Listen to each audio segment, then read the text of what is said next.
তোমাদের আরও একটি নতুন ভিডিওতে স্বাগত জানাই। আজ এসেছি কলকাতা নিউ টাউনের সবচেয়ে বড় পার্ক ইকো পার্কে। পার্কটি তোমাদের সম্পূর্ণ ঘুরিয়ে দেখাবো।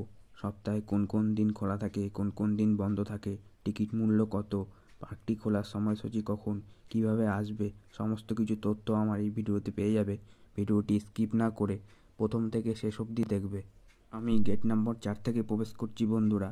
এখানটাতে আছে টিকিট কাউন্টার। ইকো পার্কের টিকিট মূল্য এক একজনের 30 টাকা। এই শীতকালে পার্কটির সময়সূচি একটু পাল্টেছে। পার্কটি এখন বেলা 11টা থেকে সন্ধ্যা 7:30 পর্যন্ত খোলা থাকে। সপ্তাহে সোমবার এই পার্কটি সম্পূর্ণ বন্ধ থাকে। এবার বলি এখানে তোমরা আসবে কিভাবে। হাওড়া বা শিয়ালদা থেকে খুব সহজেই আসতে পারবে। প্রথমে তোমাদের বিশ্ববাংলা গেটের সামনে আসতে হবে। সেখানে এসে অটো বা টোটো পেয়ে যাবে। 4 নম্বর গেটে প্রবেশ করে প্রথমেই চোখে পড়ল 2020 সালে করোনা ভাইরাসের একটি কার্টুনের মূর্তি। কলকাতা নিউ টাউন ইকো পার্কটি 2012 সালে ওপেন হয়। প্রতিদিন এখানে হাজার হাজার মানুষের ভিড় হয়। পার্কটি ওয়েস্ট বেঙ্গলের মধ্যে সবচেয়ে বড় একটি পার্ক। এতটাই বড়, পায়ে হেঁটে দেখতে গেলে গোটা দিন লেগে যাবে। এই শীতকালে একদিনের ছুটিতে কোথায় ঘুরতে যাবে ভাবছো? চলে এসো কলকাতা ইকো পার্কে। এই পার্কটি কিন্তু অনেকটা জায়গা নিয়ে তৈরি হয়েছে। পুরো পার্কটি ঘুরতে গেলে গোটা দিন তোমাদের লেগে যেতে পারে। 4 নম্বর গেটে টিকিট কেটে প্রবেশ করতে হবে। এখানে টিকিট মূল্য এক একজনের 30 টাকা। সপ্তম আশ্চর্য বা 7 ওয়ান্ডার্স দেখতে হলে 4 নম্বর গেটের সামনে আসতেই হবে। পৃথিবীর 7টি আশ্চর্য ভ্রমণ অনেকের কাছেই স্বপ্ন, কিন্তু খুব কম লোকেই সেই স্বপ্ন পূরণ করতে পারে। মিশরের পিরামিডগুলি প্রাচীন বিশ্বের 7ম আশ্চর্যের মধ্যে প্রাচীনতম। খুবই সুন্দর লাগছে দেখতে। এখানে অনেকে ফটোশ্যুট করছে, দেখতে পাচ্ছ তোমরা। ইচ্ছে হলে তোমরাও এখানে ফটোশ্যুট করতে পারো। পিরামিডের ভিতরে প্রাচীন মিশরের মানুষদের বিভিন্ন চিত্র দেওয়ালের গায়ে ফুটিয়ে তোলা হয়েছে খুবই সুন্দরভাবে। পিরামিডের ভিতরের কারুকার্য খুবই সুন্দর। প্রাচীন মিশরের জীবন কাহিনী দেওয়ালের গায়ে তুলে ধরা হয়েছে, যা দেখলে তোমরা অবাক হয়ে যাবে। এই পিরামিডের ভিতরে একটি মমি রাখা আছে। ইতালির রোম শহরের কেন্দ্রস্থলে অবস্থিত কলোসিয়াম হল সর্বকালের বৃহত্তম প্রাচীন অ্যাম্পিথিয়েটার। এখানে গ্ল্যাডিটোরিয়াল লড়াই হতো হিংস্র পশুর সাথে, যার জন্য মানুষের সাথে হিংস্র পশুর লড়াই দেখতে অনেক ভিড় হতো। এই কলকাতা ইকো পার্কে 7ম আশ্চর্যের মধ্যে চীনের মহাপ্রাচীর তোমরা দেখতে পাবে। চীনের মহাপ্রাচীর পৃথিবীর এক সত্যিকারের বিস্ময়কর। এই প্রাচীরটি মূলত রাজ্যগুলির সীমানা রক্ষার জন্য নির্মিত হয়েছিল, কিন্তু বছরের পর বছর ধরে এটি চীনের উত্তর সীমান্তের প্রতিরক্ষার পাশাপাশি পর্যটকদের জন্য একটি দুর্দান্ত উৎস হিসাবে কাজ করেছে। উপরের থেকে ভিউটা দেখো, জাস্ট অসাধারণ লাগছে। ইকো পার্কে 7ম আশ্চর্যের মধ্যে আগ্রার তাজমহল তোমরা এখানে দেখতে পাবে। তাজমহল ভারতের আগ্রার যমুনা নদীর তীরে অবস্থিত। সুন্দর সাদা মার্বেলের স্মৃতিস্তম্ভ।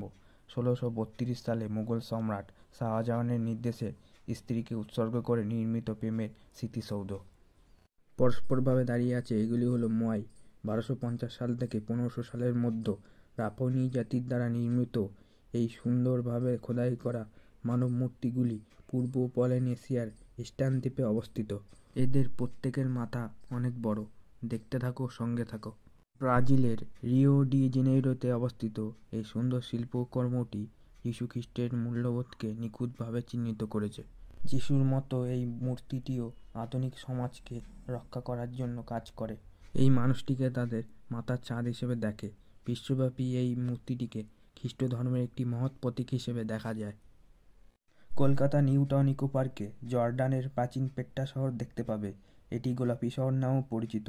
এর অসাধারণ স্থাপত্য এবং প্রাকৃতিক সৌন্দর্যের জন্য বিশ্বজুড়ে বিখ্যাত। এটা হচ্ছে বাটারফ্লাই গার্ডেন। এই গার্ডেনে নানান ধরনের প্রজাপতি দেখতে পাবে। খুবই সুন্দর লাগবে। ছোট ছোট ফুল গাছ আছে, তার উপরে প্রজাপতিগুলি উড়ে বেড়ায়। এখানটাতে 2-4টে প্রজাপতি দেখা যাচ্ছে বন্ধুরা। পার্কের মধ্যে দেখতে পেলাম মা দুর্গার একটি অসাধারণ মূর্তি। ইকো পার্কে টয় ট্রেনের ব্যবস্থা আছে। কিছু টাকা দিয়ে টয় ট্রেনে গোটা পার্কটি ঘুরতে পারবে। এটা হচ্ছে ভাস্কর্যের বাংলার ইতিহাস উদ্যান। ইকো পার্কে উদ্বোধন হলো বাংলার ভাস্কর্যের ইতিহাস উদ্যান। এখানে নানান ধরনের ভাস্কর্যের নিদর্শন থাকছে। এই উদ্যানে বাংলার মধ্যযুগে নবজাগরণের বিভিন্ন চিত্র তুলে ধরা হয়েছে। খুবই সুন্দরভাবে দেওয়ালের গায়ে বিভিন্ন কাহিনী, বিভিন্ন দেশপ্রেমিকদের মূর্তি এখানে ফুটিয়ে তোলা হয়েছে। এটা হচ্ছে রোজ গার্ডেন। এখানে বিভিন্ন রকমের গোলাপ গাছ দেখতে পাবে। পরস্পরভাবে আছে। রোজ গার্ডেনের রাস্তার দুপাশে খুব সুন্দরভাবে গাছগুলি লাইন দিয়ে লাগানো আছে। এই ফুলের বাগানটি খুবই সুন্দরভাবে সাজানো গোছানো আছে, দেখতেই পাচ্ছ তোমরা। তোমাদের আর অন্য কোথাও যেতে হবে না, এখানেই পেয়ে যাবে টয় ট্রেন। এই ট্রেনে করে গোটা পার্কটি ভ্রমণ করতে পারবে। এই ইকো পার্কে দেখতে পেলাম জাপানি ফরেস্ট। জাপানি বাগানের নকশার কেন্দ্রবিন্দুতে রয়েছে প্রকৃতির প্রতি উপলব্ধি এবং শ্রদ্ধা। জাপানি গার্ডেনের মুখে দেখতে পেলাম গৌতম বুদ্ধের একটি মূর্তি। সবাইকে স্বাগত জানাচ্ছে। নিউ টাউন ইকো পার্কে একটি জাপানি বাগান গড়ে তুলেছে। এই জাপানি ফরেস্টে রয়েছে নানান রকমের গাছপালা, যা দেখলে তোমরা অবাক হয়ে যাবে। জাপানি বাগানের একটি গুরুত্বপূর্ণ অংশ হলো জল। এই বাগানে একটি পুকুর তৈরি করা হয়েছে। পুকুরের পাশ থেকে খুব সুন্দর হাওয়া দিচ্ছে। ইচ্ছে হলে তোমরা এখানে কিছুটা সময় কাটাতে পারো। এই জাপানি বাগানের ভিউটি দেখো, জাস্ট ওয়াও লাগছে। তাই বলছি একটি ছুটির দিনে এখানে এসে ঘুরে যাও, ভালো লাগবে। এই পার্কে দেখার মতো অনেক কিছু আছে। নিউ টাউন ইকো পার্কের 1 নম্বর গেটে আছে প্যারিসের আইফেল টাওয়ার। এই জলাশয়ে বোটিংয়ের ব্যবস্থা আছে, কিছু টাকা দিয়ে তোমরা বোটিং করতে পারবে। এটা হচ্ছে রেনি গার্ডেন। বৃষ্টিতে ভিজতে গেলে এখানে আসতে হবে তোমাদের। জলের ফোঁটা কিন্তু বেশ জোরেই পড়ছিল, আমি ভিজেই গেছিলাম প্রায়। এই ইকো পার্কে প্রিয়জন হোক বা বন্ধু বান্ধব, বাড়ির ফ্যামিলি 8 থেকে 80 সবাই এখানে আসতে পারবে। আর 3 বছরের নিচে বাচ্চাদের টিকিট না কাটলেও প্রবেশ করতে পারবে এখানে। তাই বলছি বেশি দেরি না করে একটি ছুটির দিনে এখানে এসে ঘুরে যাও, ভালো লাগবে। ভিডিওটি ভালো লাগলে চ্যানেলটিকে এখনই লাইক, কমেন্ট, শেয়ার এবং সাবস্ক্রাইব করে দেবে। ভালো থাকবে, সুস্থ থাকবে, দেখা হবে পরের ভিডিওতে।